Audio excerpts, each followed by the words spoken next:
8 నెలల క్రితం ఇంట్లో నిద్రపోతున్న ధీరజ్తో అతని తండ్రి కోపంగా ఇలా అంటున్నాడు. ఆ బీటెక్ సర్టిఫికేట్ తెచ్చుకుని 2 ఏళ్లయింది. ఇప్పటి వరకు ఒక్క ఇంటర్వ్యూ కూడా పాస్ అవ్వలేదు. అయినా ఆ దిగులు ఉందా విధవకి? పొద్దెక్కేదాకా పడుకోవడం, బాబు బయటకు పోయాక లేవడం, రోజంతా టీవీలు ఆ దిక్కుమాల మొబైల్ గేమ్స్ ఆడుకుని అర్ధరాత్రికి పడుకోవడం, ఇదే దినచర్య అయిపోయింది.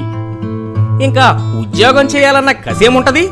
సోంబేరని ఇలా కొడుకుని తిడుతున్నాడు.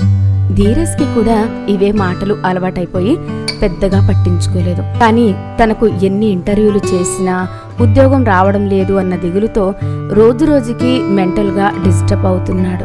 తిండి తినడం మానేశాడు. అప్పుడు ధీరజ్ తల్లి భర్తతో ఇలా అంటుంది. ఏమండి, పాపం వాడు కూడా ఏ ఉద్యోగం రావడం లేదని చాలా దిగులుతో ఉన్నాడు. మీరు అస్తమాను వాడికి పనికి రావు అని తిట్టకండి. నేనేమైనా పగతో తిడతానా చెప్పు?